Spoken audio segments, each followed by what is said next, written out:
എല്ലാവർക്കും നമസ്കാരം. സമീക്ഷണം ചാനലിലെ ഗുരുവന്ദനം പരിപാടിയിലേക്ക് എല്ലാവർക്കും സ്വാഗതം.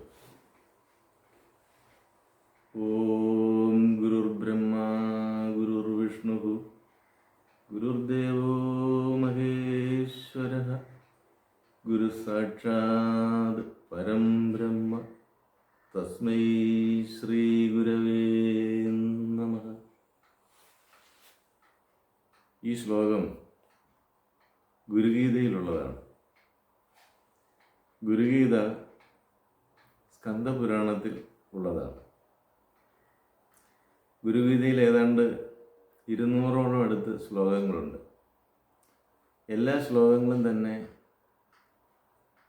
ഗുരുവിനെ വർണ്ണിക്കുന്നതും ഗുരുവിൻ്റെ മഹത്വത്തെ പ്രകീർത്തിക്കുന്ന തരത്തിലും രചിച്ചിട്ടുള്ളതാണ്. നമുക്ക് ഈ ശ്ലോകത്തിൽ തന്നെ അത് വളരെ വ്യക്തമായി മനസ്സിലാക്കാൻ കഴിയും. ഗുരുവിനെക്കുറിച്ചുള്ള പ്രതിപാദനങ്ങൾ, ഗുരുവിനെ ഇതിൽ വർണ്ണിക്കുന്നത് എത്ര ഉദാത്തമായ കാഴ്ചപ്പാടോടുകൂടിയാണ് എന്ന് നമുക്ക് തിരിച്ചറിയാം. ഇത്തരത്തിലുള്ള ശ്ലോകങ്ങൾ തന്നെയാണ് ഗുരുഗീതയിലുള്ളത്. പേരിൽ തന്നെ ഉണ്ടല്ലോ ഗുരുഗീത. ഗുരുവിനെക്കുറിച്ച് പഠിപ്പിക്കുന്ന, മനസ്സിലാക്കി തരുന്ന വാക്യങ്ങളടങ്ങുന്നതാവണമല്ലോ ഗുരുഗീത സ്വാഭാവികമായി. ഇതിൽ തന്നെ നമുക്ക് സുപരിചിതമായ, ഇപ്പോൾ ഈ ചെല്ലിയ ശ്ലോകം നമുക്ക് സുപരിചിതമാണ്. അതുപോലെ മറ്റൊരു സുപരിചിതമായ ശ്ലോകമാണ് അജ്ഞാനതിമിരാന്തസ്യ ജ്ഞാനാഞ്ജനശലാകയ ചക്ഷുരുന്മീലിതം യേന തസ്മൈ ശ്രീ ഗുരവേ നമഃ. അതുപോലെ തന്നെ ബ്രഹ്മാനന്ദം പരമസുഗതം കേവലം ജ്ഞാനമൂർത്തി ദ്വന്ദ്വാതീതം ഗഗനസദൃശം തത്വസ്യാദി ലക്ഷ്യം ഏകം നിത്യം വിമലമജലം സർവധീ സാക്ഷിഭൂതം ഭാവാതീതം ത്രിഗുണരഹിതം സദ്ഗുരും തന്നമാമി എന്ന് പറയുന്നത്. നഗുരോരധികം തത്വം നഗുരോരധികം തപ തത്വജ്ഞാനാത് പരം നാസ്തി തസ്മൈ ശ്രീ ഗുരവേ നമഃ. അങ്ങനെ ഒട്ടനവധി ഗുരുവന്ദന ശ്ലോകങ്ങൾ അടങ്ങിയ ഗുരുഗീത എന്നത് സ്കന്ദപുരാണത്തിൻ്റെ ഭാഗമാണ് എന്ന് ഞാൻ നേരത്തെ സൂചിപ്പിച്ചുവല്ലോ. നമുക്ക് ഇന്ന് ചർച്ച ചെയ്യുന്നത് ഞാൻ ആദ്യം ചൊല്ലിയ ഓം ഗുരുർ ബ്രഹ്മ എന്ന് തുടങ്ങുന്ന ശ്ലോകത്തിൻ്റെ അർത്ഥതലങ്ങളെക്കുറിച്ചാണ്.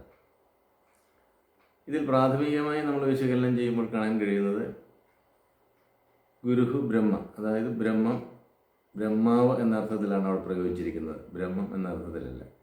ബ്രഹ്മ എന്നത് ബ്രഹ്മാവ് എന്ന അർത്ഥത്തിലാണ്.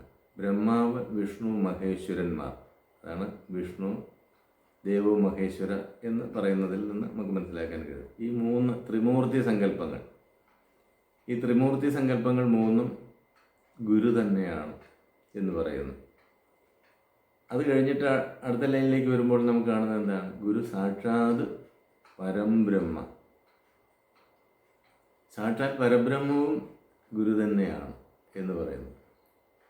അതെന്താ അങ്ങനെ പറയുമ്പോൾ നമുക്കൊരു സംശയം തോന്നാം. ത്രിമൂർത്തി സങ്കല്പം യഥാർത്ഥത്തിൽ പരബ്രഹ്മത്തിൽ നിന്ന്, പരബ്രഹ്മ സ്വരൂപം മൂർത്തിഭാവമില്ലാത്തതാണ് എന്നാണ് വേദാന്തത്തിൻ്റെ കണ്ടെത്തൽ. അഥവാ വേദാന്തം, അദ്വൈത വേദാന്തം നമ്മെ പഠിപ്പിക്കുന്നത് ബ്രഹ്മത്തിന് മൂർത്തിഭാവമില്ല. എന്നാൽ ആ ബ്രഹ്മത്തെ നമുക്ക് ഇന്ദ്രിയങ്ങൾക്ക് ഗോചരമാവണമെങ്കിൽ അതിനൊരു മൂർത്തി ഭാവം കൊടുത്തേ പറ്റൂ. അപ്പം ഇന്ദ്രിയ ഗോചരമായ ബ്രഹ്മം, അത് പൂർവ്വ ഋഷീശ്വരന്മാർ അതിനൊരു ത്രിത്വസങ്കല്പം കൊടുത്തു. സൃഷ്ടിക്ക് നിദാനമായി ബ്രഹ്മം മാറുമ്പോൾ അതിന് ബ്രഹ്മാവ് എന്ന പേരും, ആ സൃഷ്ടിക്കപ്പെട്ടവയൊക്കെ സംരക്ഷിക്കുന്ന തലത്തിലേക്ക് അതിനെ കാണുമ്പോൾ അതിന് വിഷ്ണു എന്ന പേരും, എല്ലാം അവസാനം അല്ലെങ്കിൽ എല്ലാ ജീവജാലങ്ങളും സൃഷ്ടിക്കപ്പെട്ട എല്ലാം തന്നെ ഒടുക്കം ഇല്ലാതായിത്തീരുന്ന ഒരു സ്ഥിതി ഉണ്ടാവുന്നുണ്ട്. ഇപ്പം ജീവികളാണെങ്കിൽ മരിക്കുന്നു, വൃക്ഷലതാദികളൊക്കെ നശിച്ചു പോകുന്നു, ഉണങ്ങിപ്പോകുന്നു, ഇങ്ങനെ ഓരോന്നും അങ്ങനെ ഇല്ലാതായിത്തീരുന്ന ഒരു സ്ഥിതി ഉള്ളതാണ് സൃഷ്ടിക്കപ്പെട്ടതിനെല്ലാം. അങ്ങനെ ആ സംഹാരത്തിൻ്റെ അതിദേവതയായി ഈ ബ്രഹ്മത്തെ, പരബ്രഹ്മത്തെ വിവക്ഷിക്കുമ്പോൾ അത് മഹേശ്വരൻ എന്ന ശിവസങ്കല്പത്തിലേക്ക് എത്തുന്നു. ഇങ്ങനെ ഈ തൃത്വസങ്കല്പം ഭാരതീയ ഈശ്വര സങ്കല്പത്തിൻ്റെ പാരമ്പര്യത്തിൽ വളരെയേറെ പഴക്കമുള്ളതാണ്. അഥവാ വേദോപനിഷത്തുക്കളുടെ കാലത്തിന് ശേഷമുണ്ടായ ആഗമ സമ്പ്രദായം എന്ന ആ ആധ്യാത്മിക ചിന്തയുടെ തലങ്ങളിൽ ആണ് ഈ തരത്തിലുള്ള തൃത്വസങ്കല്പത്തെ നമുക്ക് കാണാൻ കഴിയുന്നത്. വേദോപനിഷത്തുകളിലൊക്കെ ഇതുമായിട്ട് ചേർന്ന് തന്നെയാണ് നമുക്ക് ഈശ്വര സങ്കല്പത്തെ വിവക്ഷിച്ചിട്ടുള്ളത് കാണാൻ കഴിയുക. കാരണം വേദങ്ങളിലൊക്കെ പ്രകൃതി ശക്തികളെയൊക്കെ ഈശ്വര ഭാവത്തിൽ കണ്ടുകൊണ്ട് അവരുടെ പ്രീതിക്കായി നടത്തുന്ന പ്രാർത്ഥനകളെയൊക്കെ വർണ്ണിക്കുന്നതും വിശകലനം ചെയ്തതുമായ ശ്ലോകങ്ങൾ, മന്ത്രങ്ങൾ ധാരാളമുണ്ട്. അപ്പം ഇവിടെ ഗുരു ആണ് ഈ ത്രിമൂർത്തികളും. അതുകൊണ്ട് അല്ലെങ്കിൽ അടുത്ത ലൈനിൽ സാക്ഷാത് പരബ്രഹ്മം തന്നെയാണ് ഗുരു എന്ന് പറയുമ്പോൾ അതിൻ്റെ സൂക്ഷ്മ അർത്ഥതലങ്ങളിലേക്ക് നമ്മൾ കടന്ന് ചിന്തിക്കുമ്പോഴാണ് മനസ്സിലാകുന്നത് ഇവിടെ പ്രതിപാദിക്കപ്പെടുന്ന ഗുരു യഥാർത്ഥത്തിൽ ബ്രഹ്മം തന്നെയാണ്. അപ്പം ശ്രേഷ്ഠമായ ഗുരുസങ്കല്പം പരബ്രഹ്മത്തിലാണ്. പിന്നീട് ഉണ്ടായിരിക്കുന്ന ആ പരബ്രഹ്മത്തെ തന്നെ മൂർത്തിഭാവത്തിൽ പല മൂർത്തികളായി പല കാലഘട്ടങ്ങളിൽ നമുക്ക് പ്രത്യക്ഷത്തിൽ കാണാൻ കഴിയുന്ന തരത്തിൽ, ആ പ്രത്യക്ഷത്തിൽ കാണാൻ കഴിയുന്നതിനെ ഒന്ന് ചുരുക്കി പറഞ്ഞാൽ അത് ത്രിമൂർത്തി സങ്കല്പങ്ങളിൽ ആണ് എന്നുകൂടി കാണിച്ചു തരികയാണ് ചെയ്യുന്നത്. അതായത് ഉണ്ടാകുന്നു, പ്രപഞ്ചത്തിൽ ഓരോന്നും ഉണ്ടാകുന്നു, സൃഷ്ടി ബ്രഹ്മാവ്, ആ ഉണ്ടായതൊക്കെ നിലനിൽക്കുന്നു വിഷ്ണു, അതിന് കാരണം. ആ നിലനിൽക്കുന്നതൊക്കെ ഒരു സുപ്രഭാതത്തിൽ നമ്മൾ നോക്കുമ്പോൾ ഇല്ലാതായിത്തീരുന്നു, അതിന് കാരണം മഹേശ്വരൻ. ഇങ്ങനെ 3 സങ്കല്പങ്ങളെ കാണിക്കുന്നു. ഇതെല്ലാം ഗുരുവാണ് എന്ന് പറയുമ്പോൾ ആ ഗുരു എന്ന വാക്കിൻ്റെ അർത്ഥസമ്പുഷ്ടി കൂടി നമ്മൾ മനസ്സിലാക്കി പോകണം. എന്താണ് ഗുരു എന്ന് പറഞ്ഞാൽ, ഗുരുവിനെ സംബന്ധിക്കുന്ന പ്രമാണ ശ്ലോകം ഇങ്ങനെയാണ്: ഗു ശബ്ദസ്ഥ അന്ധകാരാഖ്യ രുകാരസ്ഥ നിരോധക അന്ധകാര നിരോധത്വ ഗുരുരിത്യഭിധീയതേ. ഗു ശബ്ദത്തിന് അന്ധകാരമെന്നും രുകാരത്തിന് നിരോധിക്കുക എന്നും അർത്ഥമുണ്ട്. അന്ധകാര നിരോധിത്യ ഗുരുരിത്യഭിധീയത എന്ന്. അന്ധകാരത്തെ നിരോധിക്കുന്നതാണ് ഗുരു. ഗു ശബ്ദം അന്ധകാരത്തെ സൂചിപ്പിക്കുന്നതാണ്. ആ അന്ധകാരത്തെ നിരോധിക്കുന്നത് ഗുരുവാകുമ്പോൾ എന്താണ് അന്ധകാരത്തെ നിരോധിക്കുന്നത്? നമുക്കറിയാം, പ്രകാശത്തിന് മാത്രമേ അന്ധകാരത്തെ നിരോധിക്കാൻ കഴിയുള്ളൂ. അപ്പം ഗുരു ആരാണ്? പ്രകാശസ്വരൂപനാണ്. വേറൊരു പ്രമാണമുണ്ട്, ഗും രുണദ്ധി ഇതി ഗുരു എന്ന് പറയുന്നത്. ഗും എന്ന് പറഞ്ഞാൽ ഗു, അന്ധകാരത്തെ തടയുന്നത്. രുണദ്ധി എന്ന് പറയുന്നത് തടയുന്നത് എന്നാണ്. അന്ധകാരത്തെ തടയുന്നതാണ് ഗുരു എന്ന ഒരു ആപ്തവാക്യം കൂടിയുണ്ട്. ഇങ്ങനെ പല ആപ്തവാക്യങ്ങളും ഗുരുവിനെ സംബന്ധിക്കുന്നത് നമുക്ക് കണ്ടെത്താൻ കഴിയും. ഞാൻ 1-2 ഉദാഹരണം ഇത്തരം കാര്യങ്ങളിൽ സൂചിപ്പിച്ചു എന്ന് മാത്രമേ ഉള്ളൂ. വേറെ ഒട്ടനവധി ഉദാഹരണങ്ങൾ ചൂണ്ടിക്കാണിക്കാൻ നമുക്ക് കഴിയും. അപ്പോൾ അന്ധകാരത്തെ തടയുന്നത് നമുക്കറിയാം പ്രകാശമാണ്. അപ്പോൾ ഇവിടെ ഗുരു എന്താണ്? പ്രകാശസ്വരൂപമാണ്, അഥവാ പ്രകാശസ്വരൂപനാണ്. പ്രകാശസ്വരൂപൻ എന്ന് പറയുമ്പോൾ പ്രകാശത്തെ നമുക്ക് രൂപഭാവങ്ങളിൽ, അതായത് വിളക്ക് കത്തിക്കുന്നത് അല്ലെങ്കിൽ നിലവിളക്ക് കൊളുത്തുന്നത് ഒക്കെ ഈ പ്രകാശത്തിൻ്റെ അഥവാ അറിവിൻ്റെ പ്രതീകാത്മകത പ്രകടമാക്കുന്നത് കൂടിയാണ് എന്ന് നമുക്ക് മനസ്സിലാക്കണം. പ്രകാശസ്വരൂപൻ എന്ന് പൂർണ്ണമായ അർത്ഥത്തിൽ സൂക്ഷ്മ പരിശോധനയിൽ നമുക്ക് കണ്ടെത്താൻ കഴിയുന്നത് ബ്രഹ്മത്തെ തന്നെയാണ്. ബ്രഹ്മത്തിൻ്റെ സ്വരൂപത്തെ പ്രകാശസ്വരൂപം എന്ന് വർണ്ണിക്കുന്ന വേദാന്ത ഗ്രന്ഥങ്ങളൊക്കെ ഭാരതത്തിൽ അല്ലെങ്കിൽ നമ്മുടെ നിത്യജീവിതത്തിൽ നമുക്ക് സുപരിചിതമാകുന്ന തരത്തിൽ നമുക്ക് വെളിവായി കിട്ടുന്നുണ്ട്. കാരണം അറിവ് എന്നതിനും പ്രകാശം എന്ന അർത്ഥം കൊടുക്കാറുണ്ട്.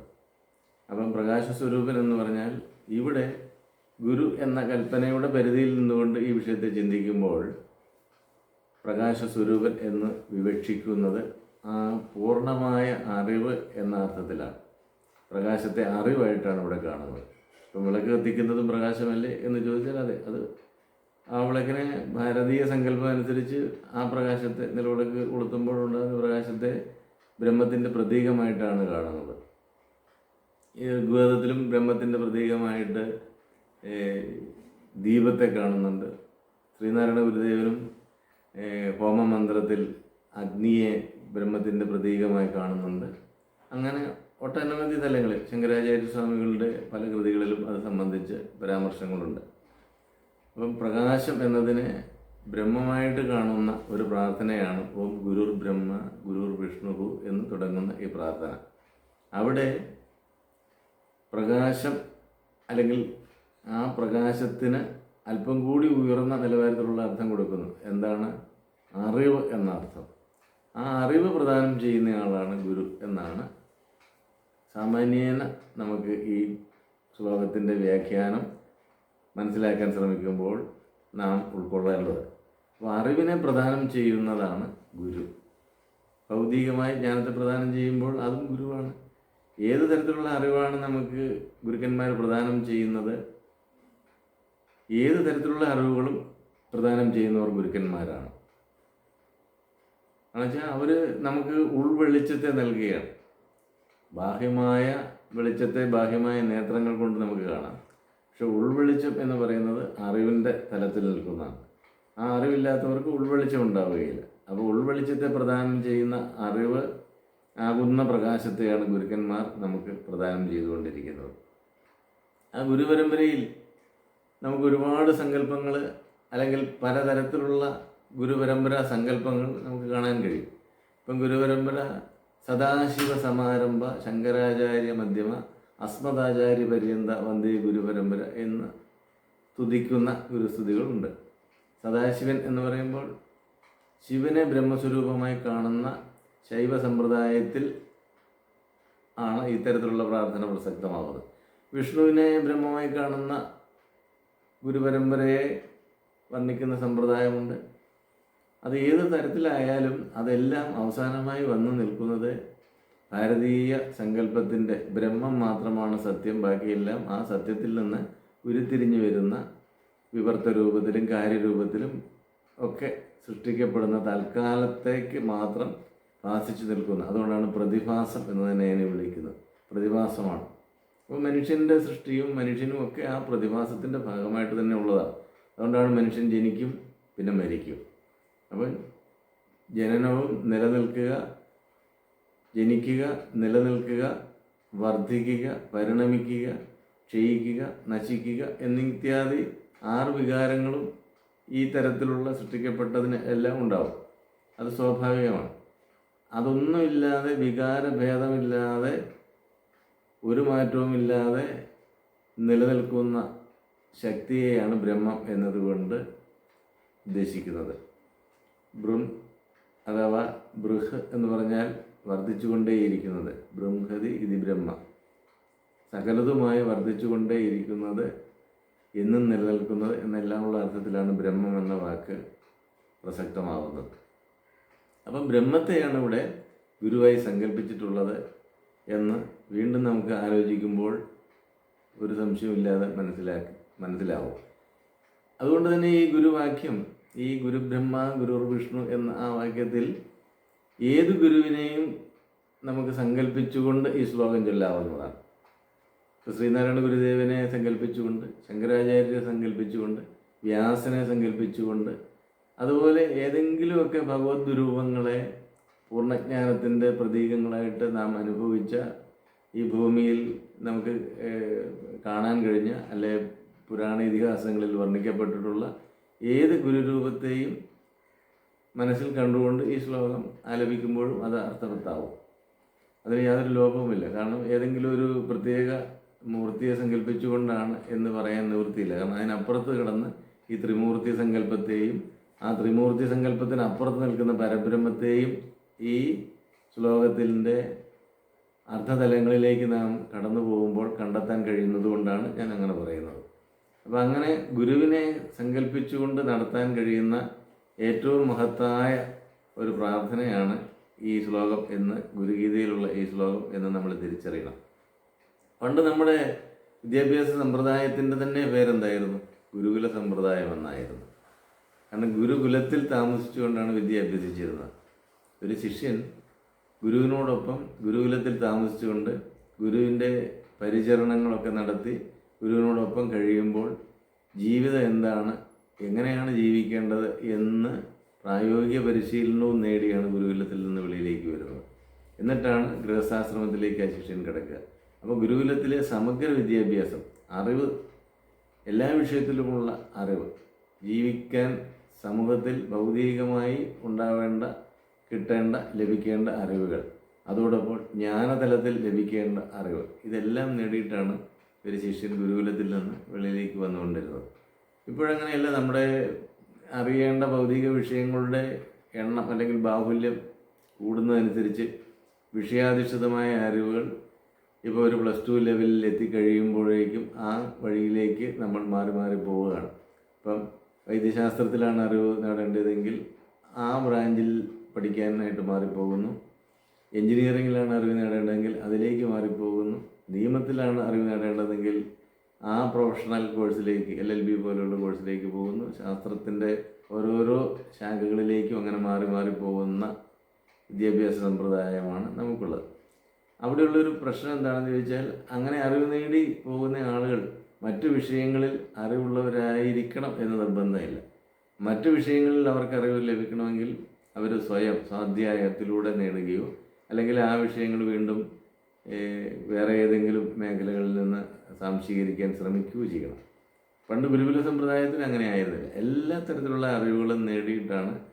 ഒരുപക്ഷെ നമുക്കത് പറയുമ്പം അന്നത്തെ കാലത്ത് ഇത്തരത്തിലുള്ള ശാസ്ത്രബോധവും ശാസ്ത്രത്തിൽ അധിഷ്ഠിതമായ അറിവ് നേടേണ്ട സാഹചര്യങ്ങളും ഉണ്ടായിരുന്നില്ലല്ലോ, അതുകൊണ്ട് പരിമിതമല്ലേ എന്നൊക്കെ ചിന്തിക്കാം. പക്ഷേ ആ പരിമിതിയിൽ അതിസൂക്ഷ്മമായി നാം അന്നത്തെ അറിവുകളെ വിശകലനം ചെയ്യുമ്പോൾ ഒരു മനുഷ്യൻ അഭിമുഖീകരിക്കേണ്ടി വരുന്ന എല്ലാ തലങ്ങളെയും സ്പർശിക്കുന്ന തരത്തിലുള്ള വിജ്ഞാനത്തിൻ്റെ അന്തസത്ത അവർ ഉൾക്കൊള്ളുന്നുണ്ടായിരുന്നു. അവിടെയൊക്കെ ഏതൊക്കെ മേഖലകളിലാണോ നമുക്ക് ബന്ധപ്പെടേണ്ടി വരിക, ആ മേഖലകളിലൊക്കെ എങ്ങനെ ബന്ധപ്പെടണം, എങ്ങനെ വിജയിക്കാൻ കഴിയും എന്ന്, അഥവാ മറ്റൊരു ഭാഷയിൽ പറഞ്ഞാൽ, അല്ലെങ്കിൽ മറ്റൊരു രൂപത്തിൽ പറഞ്ഞാൽ, ഒരു ഗൃഹസ്ഥാശ്രമി എങ്ങനെയാണ് ഗൃഹസ്ഥാശ്രമ ജീവിതം നയിക്കേണ്ടത് എന്നതിനെക്കുറിച്ച് സമഗ്രമായ അറിവ് ഗുരുകുലത്തിൽ നിന്ന് തന്നെ കിട്ടും. ഗൃഹസ്ഥാശ്രമി എന്ന് ഞാൻ പറഞ്ഞത് ഭാരതീയ പൗരാണിക സങ്കല്പം അനുസരിച്ച് ഒരു കുട്ടി ജനിച്ചാൽ വിവാഹം കഴിക്കുന്നത് വരെയുള്ള കാലഘട്ടത്തെ വിദ്യാഭ്യാസ കാലഘട്ടമായാണ് കാണുക. അതിന് ബ്രഹ്മചര്യ ആശ്രമം എന്ന് പറയും. അത് കഴിഞ്ഞാൽ കുടുംബജീവിതത്തിലേക്ക് പ്രവേശിച്ച് കുടുംബജീവിതത്തിൽ നിന്ന് വിരക്തമായി അതിൽ നിന്ന് വെളിയിൽ കിടക്കേണ്ട സാഹചര്യം, 60 വയസ്സായി കഴിഞ്ഞതിന് ശേഷം അല്ലെങ്കിൽ മക്കൾ പ്രായപൂർത്തിയായി വിവാഹം കഴിഞ്ഞതിന് ശേഷം ആ വ്യക്തികളൊക്കെ ഈ കുടുംബജീവിതത്തിൽ നിന്ന് വിരക്തരായി ഗൃഹസ്ഥാശ്രമത്തിൽ നിന്ന് വെളിയിലേക്ക് വരണം എന്നൊരു സങ്കല്പമുണ്ട്. അത് വെച്ച് പറയുമ്പോൾ ആ കാലം വരെയും ജീവിക്കുന്ന ഗൃഹസ്ഥാശ്രമ ജീവിതമാണ് ഈ വ്യക്തികൾ. വിവാഹം കഴിച്ച് ഭാര്യയും മക്കളും കുടുംബത്തിലെ മറ്റംഗങ്ങളും ഒക്കെ ആയിട്ട് പൊരുത്തപ്പെട്ട് ജീവിക്കുന്ന ആ കാലഘട്ടം, അതാണ് ഗാർഹസ്ഥ്യം എന്ന് വിശേഷിപ്പിക്കുന്നത്. അതിനുശേഷം ഈ വ്യക്തി സ്വയം വിരക്തിയിൽ, മുമ്പ് സൂചിപ്പിച്ച പോലെ വിരക്തനായി കഴിഞ്ഞാൽ വാനപ്രസ്ഥാശ്രമത്തിലേക്ക് കിടക്കും എന്നാണ് പറയുക. ആ വാനപ്രസ്ഥാശ്രമത്തിൽ അന്നത്തെ സങ്കല്പം അനുസരിച്ച് വനവാസമാണ്, ഒറ്റപ്പെട്ട് ജീവിക്കുക, ഈശ്വരനെ മാത്രം മനസ്സിൽ ധ്യാനിച്ചുകൊണ്ടും ഈശ്വരമാർഗത്തിലൂടെ മാത്രം ചിന്തയെ വ്യാപരിപ്പിച്ചുകൊണ്ടും ബാക്കി എല്ലാത്തിൽ നിന്നും വിരക്തി നേടിക്കൊണ്ട് കഴിയുന്ന കാലഘട്ടമാണ് വാനപ്രസ്ഥാശ്രമം. ആ വാനപ്രസ്ഥാശ്രമത്തോട് ചേർന്ന് തന്നെ അതിൻ്റെ അടുത്ത തലം എന്ന നിലയിൽ എത്തിച്ചേരുന്നതാണ് സന്യാസാശ്രമം, സർവസംഘപരിത്യാഗിയായി. ആ സന്യാസാശ്രമത്തിലൂടെ കഴിയുമ്പോഴാണ് മരണത്തെ പുലുകുക അല്ലെങ്കിൽ മരണം സംഭവിക്കുക. അതുകൊണ്ട് തന്നെയാണ് മരണം മോക്ഷാവസ്ഥയെ സ്വീകരിക്കപ്പെടുന്ന, അല്ലെ മോക്ഷാവസ്ഥയിൽ എത്തുന്ന തരത്തിലുള്ളതാണ്. അതാണ് നമ്മുടെ പൗരാണിക ഭാരതീയ ഋഷിശാസ്ത്രം അല്ലെങ്കിൽ ഋഷിപ്രോക്തങ്ങളായിട്ടുള്ള ഗ്രന്ഥങ്ങളും ഉപദേശങ്ങളും നമ്മളെ പഠിപ്പിക്കുന്നത്. ശ്രീനാരായണ ഗുരുദേവനെ പോലുള്ള ആധുനിക യുഗത്തിലെ ഋഷീശ്വരന്മാരും അതിനെ നിഷേധിച്ചിട്ടില്ല. ഗുരു പക്ഷെ ഒരു കാര്യം പറയുന്നുണ്ട്, വാനപ്രസ്ഥാശ്രമം ഇക്കാലഘട്ടത്തിൽ, ആധുനിക കാലഘട്ടത്തിൽ സ്വീകാര്യമല്ല, അതിനുള്ള ഒരു പ്രസക്തിയില്ല. അതുകൊണ്ട് ഒരു മനുഷ്യനെ സംബന്ധിച്ച് ബ്രഹ്മചര്യം, ഗാർഹസ്ഥ്യം, സന്യാസം എന്ന 3 ആശ്രമങ്ങളാണ് പ്രസക്തമായി വരുന്നത് എന്നാണ് ശ്രീനാരായണ ഗുരുദേവൻ പറഞ്ഞിട്ടുള്ളത്. അപ്പോൾ ഞാനിത് പറയാൻ കാരണം, അപ്പോൾ ഈ ആശ്രമങ്ങളിലൂടെയൊക്കെ കടന്നു പോകുന്നതിന് ആവശ്യമായ, ഈ ആശ്രമങ്ങളിലൊക്കെ നമുക്ക് അഭിമുഖീകരിക്കേണ്ടി വരുന്ന പ്രശ്നങ്ങളോട് സമരസപ്പെട്ടു പോകാൻ, പ്രതികരിക്കാൻ, അതിലൊക്കെ വിജയം നേടാൻ, അഥവാ മറ്റൊരു ഭാഷയിൽ പറഞ്ഞാൽ ജീവിത വിജയം നേടുവാൻ ഉള്ള എല്ലാ കാര്യങ്ങളും ഗുരുകുല സമ്പ്രദായത്തിലെ വിദ്യാഭ്യാസത്തിലും ലഭിക്കുന്നുണ്ടായിരുന്നു. ആധുനിക വിദ്യാഭ്യാസത്തിലും ഞാൻ മുമ്പ് പറഞ്ഞ പോലെ സബ്ജക്റ്റ് ഓറിയൻറ്റഡ് ആണ്, വ്യത്യസ്തങ്ങളാണ്. എങ്കിലും അതിൻ്റെ എല്ലാം സ്പെഷ്യലൈസേഷൻ ഉള്ള ഒരു കാലഘട്ടത്തിലാണ് നമ്മൾ ജീവിക്കുന്നത് എന്നതുകൊണ്ട് അതിനുള്ള അറിവുകൾ നേടുന്നതിനുള്ള സാഹചര്യങ്ങൾ നമുക്ക് ലഭ്യമാണ്. അങ്ങനെ അറിവുകൾ നേടുന്നുണ്ട്. അപ്പോൾ ഏത് തരത്തിൽ നോക്കിയാലും പ്രാചീനമായതിനെയും ആധുനികമായതിനെയും നമ്മൾ ഒന്നിച്ച് കണ്ടുകൊണ്ട് അതിലേതെങ്കിലും ഒരു എണ്ണം മോശമെന്നോ ഏതെങ്കിലും ഒന്ന് ഏറ്റവും ശ്രേഷ്ഠമെന്നോ പറയാൻ കഴിയാത്ത തരത്തിലാണ് ഈ അറിവിൻ്റെ തലം നിൽക്കുന്നത് എന്നുകൂടി സൂചിപ്പിക്കാനാണ് ഞാൻ ഇത്രയും പറയുന്നത്. അപ്പോൾ ഈ അറിവ് പ്രദാനം ചെയ്യുന്ന ആചാര്യന്മാരെയാണ് ഗുരുക്കന്മാർ എന്ന് നമ്മൾ സംബോധന ചെയ്യേണ്ടത്. പ്രാചീന ഭാരതത്തിൽ ഒട്ടനവധി ഗുരുക്കന്മാരുണ്ടായിരുന്നു. പക്ഷെ സാങ്കേതികമായി പറയുമ്പോൾ അതിലൊരു പ്രശ്നമുണ്ട്, അതുകൂടി ഞാൻ ചൂണ്ടിക്കാണിക്കാം. ഗുരു എന്ന സങ്കല്പത്തിൻ്റെ പരിധിയിൽ വരുന്നത് ശിഷ്യ സമൂഹം ഉള്ള ആചാര്യന്മാരാണ്. അങ്ങനെ ഒരു വിവക്ഷമുണ്ട്. അത് വെച്ച് നോക്കിയാൽ ശിഷ്യന്മാരില്ലെങ്കിൽ അവർ ഗുരുക്കന്മാരായി തീരുന്നില്ല. ഋഷീശ്വരന്മാർ എന്ന് വേണം വിശേഷിക്കാം, ജ്ഞാനികൾ എന്ന് വിശേഷിപ്പിക്കാം. പൂർണ്ണജ്ഞാനത്തിൻ്റെ ഉദാത്തയിലെത്തി തപസാധ്യായങ്ങൾക്ക് ശേഷം ബ്രഹ്മസാക്ഷാത്കാരം നേടി അവർ അങ്ങനെ കഴിഞ്ഞുകൂടുന്നു. അവരുടെ അടുക്കൽ ചെല്ലുന്ന ആരെങ്കിലും എന്തെങ്കിലും ചോദിച്ചാൽ മാത്രം പറയും, അല്ലെങ്കിൽ സമൂഹത്തിൽ ഇറങ്ങി ഇടപെടാതെ കഴിയുന്ന അവസ്ഥയൊക്കെ ബ്രഹ്മവിത്ത്, ബ്രഹ്മവിത്ത് വരൻ, ബ്രഹ്മവിത്ത് വരീയൻ, ബ്രഹ്മവിത്ത് വരീഷ്ടൻ എന്നിങ്ങനെ 4 അവസ്ഥകളായി വർണ്ണിച്ചിട്ടുണ്ട് ആചാര്യന്മാർ. ശങ്കരാചാര്യസ്വാമികളുണ്ട്, ശ്രീനാരായണ ഗുരുദേവനും അത് വ്യക്തമായി ദർശനമാലയിൽ ഈ 4 തലങ്ങളെക്കുറിച്ച് വർണ്ണിച്ചിട്ടുണ്ട്. അപ്പോൾ ഞാൻ പറഞ്ഞു വന്നത്, അപ്പോൾ അങ്ങനെ കഴിയുന്ന ആളുകളുണ്ട്. അവർക്ക് ശിഷ്യന്മാരുണ്ടാവുന്നില്ലെങ്കിൽ അവർ ഗുരുക്കന്മാരായി മാറുന്നില്ല എന്നാണ് സാങ്കേതികമായി അതിനെ സംബന്ധിച്ച് വിലയിരുത്തുമ്പോൾ പറയാൻ കഴിയുക. അപ്പോൾ പ്രാചീന കാലം മുതലുണ്ടായിരുന്ന ഗുരുപരമ്പരയിൽ ശിഷ്യന്മാരിലൂടെ അറിവ് പകർന്ന് എത്തി അച്ചടി വിദ്യയൊക്കെ പുരോഗമിച്ച് അല്ലെങ്കിൽ എഴുതാനുള്ള ലിപികളൊക്കെ വികസിച്ച കാലത്തിന് ശേഷം അതൊക്കെ രേഖപ്പെടുത്തി വരുന്ന ഒരു കാലഘട്ടം ഉണ്ടായി. അതിനു മുമ്പ് ഈ അറിവുകളൊക്കെ ഒരു ഗുരു ശിഷ്യനിലേക്ക് പറഞ്ഞു കൊടുക്കുകയാണ്. അങ്ങനെ പറഞ്ഞു കൊടുത്തിരുന്ന സത്യത്തെ സംബന്ധിക്കുന്ന അറിവ്, ജീവിത വീക്ഷണം അല്ലെങ്കിൽ ജീവിതത്തിൽ അനുവർത്തിക്കേണ്ട, ജീവിതത്തിൻ്റെ വിവിധ തലങ്ങളിൽ അനുവർത്തിക്കേണ്ട കാര്യങ്ങളെക്കുറിച്ചുള്ള അറിവ് എല്ലാം ഉണ്ട്. അത്തരം അറിവുകളെല്ലാം ആ കാലഘട്ടത്തിൽ ആളുകളിലേക്ക് വാമൊഴിയായി ഒരാളിന് പറഞ്ഞു കൊടുത്ത് അയാളുടെ കർണപടങ്ങളിലൂടെ കേട്ട് മസ്തിഷ്കത്തിലെത്തിച്ച് അത് സ്വീകരിക്കപ്പെടുന്ന ഒരു രീതി. അപ്പോൾ അതുകൊണ്ട് ആ കാലഘട്ടത്തിലെ അത്തരത്തിലുള്ള ആ അറിവിനെ ശ്രുതികൾ എന്നാണ് വിശേഷിപ്പിക്കുക. ശ്രുതികൾ, ആ ശ്രുതികളിലൂടെയാണ് ഈ അറിവുകളെല്ലാം അടുത്ത തലമുറകളിലേക്ക് എത്തിക്കൊണ്ടിരുന്നത്. എന്നാൽ അതിനുശേഷം അത് രേഖപ്പെടുത്തി വയ്ക്കാനുള്ള കാലം എത്തിയപ്പോഴേക്കും ആ ശ്രുതികളെല്ലാം ആളുകൾ രേഖപ്പെടുത്തിയ പുസ്തകങ്ങളിൽ അത് ഇരിക്കുന്നു, അല്ലെങ്കിൽ ശിലാപാളികകളിൽ, അല്ലെങ്കിൽ അത് അന്നത്തെ ആദ്യ കാലഘട്ടത്തിൽ ഒക്കെ രേഖപ്പെടുത്തിയിരുന്ന ഏതെങ്കിലും തരത്തിലുള്ള സാങ്കേതിക തലങ്ങൾ ഉപയോഗിച്ച് അതിനെ നഷ്ടപ്പെടാതെ സൂക്ഷിക്കുന്ന സമ്പ്രദായം അതൊക്കെ വികസിച്ചാണ് ഇപ്പോഴത്തെ അച്ചടി വിദ്യയൊക്കെ ആയത്, നമുക്കറിയാം. അപ്പോൾ അതിലേക്ക് എത്തിക്കെട്ടപ്പോൾ അതിന് അന്ന് ആ അറിവുകളെ അങ്ങനെ സംശീകരിച്ച് ശേഖരിക്കുന്ന രീതി അവലംബിച്ചു തുടങ്ങിയ കാലം മുതൽ അത് സ്മൃതികളായി മാറി. ശ്രുതികളും സ്മൃതികളും എന്ന് പറയുന്നത് തന്നെ ആ ഒരു വ്യത്യാസത്തിൻ്റെ പേരിലാണ് നമ്മൾ മനസ്സിലാക്കണം. അല്ലാത്ത കുറേ വ്യത്യാസങ്ങളും ഉണ്ട്, അതിലേക്കൊന്നും ഞാനിപ്പോൾ കടക്കുന്നില്ല. പക്ഷേ ഇതാണ് അതിനകത്ത് പ്രധാനം വരുന്നത്. സ്മൃതികൾ ഈ രേഖപ്പെടുത്തി വയ്ക്കാൻ കഴിഞ്ഞ അറിവുകളെ സംബന്ധിക്കുന്ന, ഗ്രന്ഥങ്ങളെ സംബന്ധിക്കുന്ന വിലയിരുത്തലിലാണ് വരുന്നത്. ശ്രുതികൾ എന്ന് പറയുമ്പോൾ അതിനു മുമ്പ് വേദങ്ങളൊക്കെ അങ്ങനെ ശ്രുതികളായിരുന്നു, ഉപനിഷത്തുകളെല്ലാം ശ്രുതികളായിരുന്നു. അത് ആദ്യകാലത്ത് അച്ചടി വിദ്യയും അത് രേഖപ്പെടുത്തി വയ്ക്കാനുള്ള മറ്റ് ഒരു അറിവോ അല്ലെങ്കിൽ അതിന് പറ്റുന്ന ഒരു സാഹചര്യം ഇല്ലായിരുന്ന കാലഘട്ടത്തിൽ ഗുരു ശിഷ്യനിലേക്ക് പകർന്നു കൊടുക്കുന്ന അറിവ് മാത്രമായി നിന്നിരുന്നു. അപ്പോൾ അതെല്ലാം ശ്രുതികൾ ആണ്. അതിന് ശേഷം ഉണ്ടായിട്ടുള്ളതൊക്കെ സ്മൃതികളാണ്. ഈ 2 സമ്പ്രദായത്തിലുള്ള അറിവുകളെയും സാംശീകരിച്ചുകൊണ്ട് അല്ലെങ്കിൽ ക്രോഡീകരിച്ചുകൊണ്ട് പുതിയ തലമുറയ്ക്ക് അറിവ് പകർന്നു കൊടുക്കുന്ന ഒരു രീതി നമുക്ക് സ്വീകാര്യമായിട്ടുണ്ട്, ഇപ്പോൾ എല്ലാം രേഖപ്പെടുത്തി വയ്ക്കാൻ കഴിയുന്നതുകൊണ്ട്. അപ്പോൾ ആ പരമ്പരയിൽ, ഗുരുപരമ്പരയിൽ ഇന്നുണ്ടായിരിക്കുന്ന ഒരു മാറ്റത്തെ ചൂണ്ടിക്കാണിക്കാനാണ് ഞാനത് പറഞ്ഞത്. എന്തായാലും സൂക്ഷ്മമായി ഈ ശ്ലോകം, ഗുരുവന്ദന ശ്ലോകം, ഗുരുധ്യാന ശ്ലോകം എന്ന് നമുക്ക് വിശേഷിപ്പിക്കാവുന്ന ഈ ശ്ലോകം നമ്മളെ മനസ്സിലാക്കി തരുന്നത് ഈ ഗുരുത്വത്തിലൂടെ, അല്ലെങ്കിൽ ആ ഗുരുത്വത്തിലൂടെ നാം സൂക്ഷ്മതലങ്ങളിലേക്ക് പതിയെ അറിവ് നേടി ചെല്ലുമ്പോൾ നാം എത്തി നിൽക്കുന്നത് ബ്രഹ്മസത്യത്തിൻ്റെ തലത്തിലാണ് എന്ന് തന്നെയാണ്. അപ്പോൾ ബ്രഹ്മസത്യം ജഗന്മിഥ്യ എന്ന കാഴ്ചപ്പാടിലേക്ക് എത്തും. ആ ബ്രഹ്മജ്ഞാനത്തിലേക്ക് വെളിച്ചം വീശുന്നതിന് വേണ്ടിയാണ് ഗുരുഗീതയിൽ ഗുരുക്കന്മാരെ വർണ്ണിക്കുന്ന ശ്ലോകങ്ങൾ ഉൾപ്പെടുത്തിയിട്ടുള്ളത്. ഗുരുക്കന്മാരുടെ അല്ലെങ്കിൽ ഗുരുത്വത്തിൻ്റെ സവിശേഷതകളെ വർണ്ണിക്കുന്ന ശ്ലോകങ്ങൾ ഉൾപ്പെടുത്തിയിട്ടുള്ളത് എന്നാണ് നാം മനസ്സിലാക്കേണ്ടത്. അപ്പം ഗുരുഗീത തീർച്ചയായിട്ടും സ്കന്ദപുരാണത്തിലുള്ളതാണ് എന്ന് ഞാൻ പറഞ്ഞു. പുരാണങ്ങൾ 18 എണ്ണമുണ്ട്. അതിൽ ഒന്നാണ് സ്കന്ദപുരാണം. അതിൽ ഉൾപ്പെടുന്ന ഗുരുഗീതയിൽ ഗുരുക്കന്മാരെ വർണ്ണിക്കുന്നത് ഞാൻ ഒന്നുകൂടി ആവർത്തിച്ച് പറയുന്നു. ഈ തരത്തിൽ നാം സത്യത്തിൻ്റെ സാക്ഷാത്കാരത്തിലേക്ക് എത്തിച്ചേരാൻ സഹായകമായ അറിവ് നമുക്ക് ലഭിക്കണം എന്ന കാഴ്ചപ്പാടോടുകൂടിയാണ്. അപ്പോൾ ഗുരുവിനെ തേടി നാം പോകുമ്പോൾ, അല്ലെ ഗുരു എന്താണ് എന്ന് ഗുരു എന്ന വാക്കിൻ്റെ അർത്ഥതലങ്ങളിലേക്ക് നാം ആഴത്തിലിറങ്ങുമ്പോൾ, സമഗ്രമായ പഠനം നടത്തുമ്പോൾ ബ്രഹ്മസത്യത്തെ നമുക്ക് വെളിവായി കിട്ടും. ആ ബ്രഹ്മസത്യത്തെക്കുറിച്ച് കൂടുതൽ അറിവ് നേടാനുള്ള വ്യഗ്രത നമ്മളിൽ വളർന്നു വരും. അങ്ങനെ ആ വ്യഗ്രതയോടുകൂടി സാക്ഷാത്കാരാവസ്ഥയിലേക്ക് അപൂർവമായി ചിലർക്കെങ്കിലും എത്താൻ കഴിയുന്ന ഒരു കാഴ്ചപ്പാട് പോലും ഇതിൽ അന്തർലീനമായിട്ടുണ്ട്.